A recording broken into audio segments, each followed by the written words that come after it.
So, I'm going to close with one other idea I want you to keep in mind.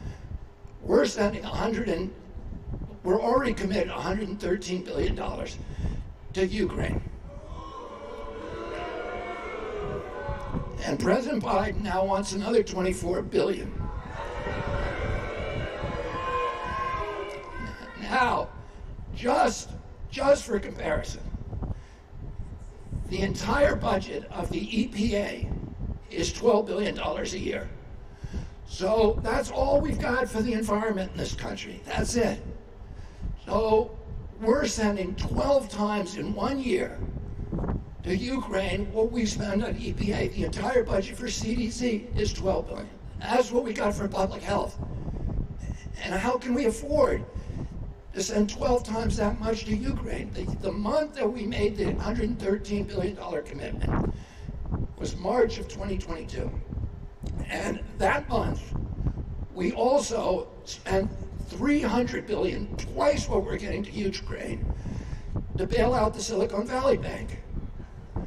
So, and that same month, we cut food stamps to 30 million Americans from $283 a month to $23 a month. And we announced the cuts of 15 million Americans from the Medicare rolls. So, like I said, they're doing this right in front of us. They got plenty of money for the military-industrial complex and plenty of money for the big banksters. But when it comes to working Americans, there is no money. We're broke. So that month, Mitch McConnell was asked, how in the world can we afford $113 billion to Ukraine when we have crisis? There's 2 zip codes in Chicago.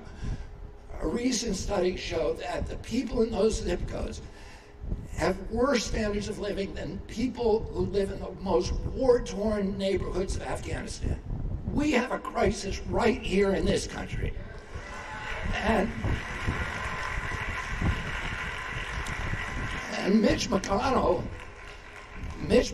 was asked by a reporter, can we really afford to send $113 billion to Ukraine? Here's what he said. He said, yes, because the money's not really going to Ukraine. The money is going to U.S. military contractors, to General Dynamics, to Raytheon, to Boeing and Lockheed.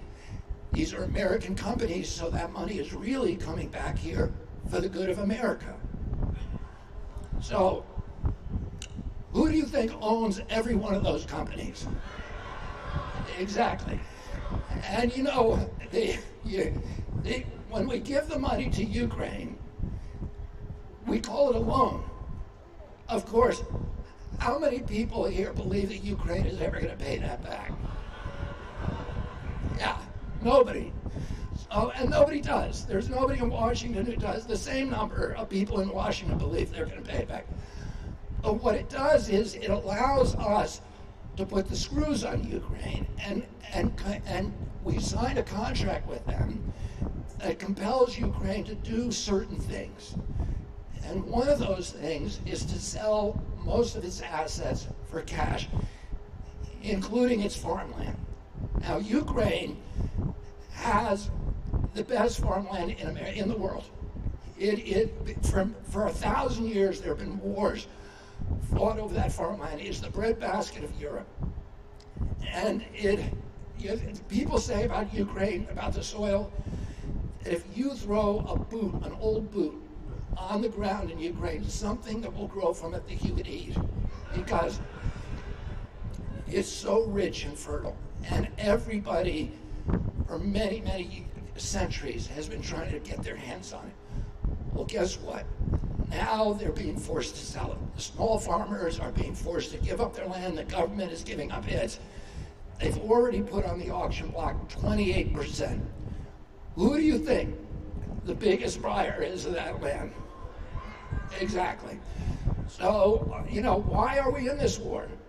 We know who's making the money from this war. They're doing it right in front of us, and what they do is, the strategy that allows them to get away with it is they keep us all at each other's throats. So they turn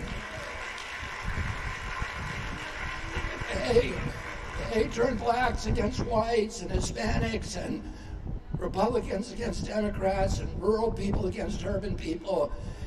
And you know, when the rulers in the castle, the king and queen, look over the castle wall, the top, and see all of their subjects fighting, they go back to the dining room and they open champagne and they toast each other. Because as long as we're all fighting each other, we can't see what they're doing. And it's like somebody who's jangling keys over here and saying, look at these keys, look at the trans issue. We gotta be tougher on trans, we gotta be tougher on pregnant women, we gotta be tougher on Mexico. All of these things that they're gonna do. And then over here, they're robbing the bank. And nobody's watching them.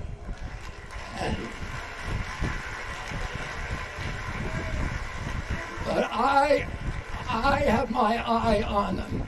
And when I get into that office, it's going to be, the payday is going to be over for Blackrock, State Street, and Vanguard.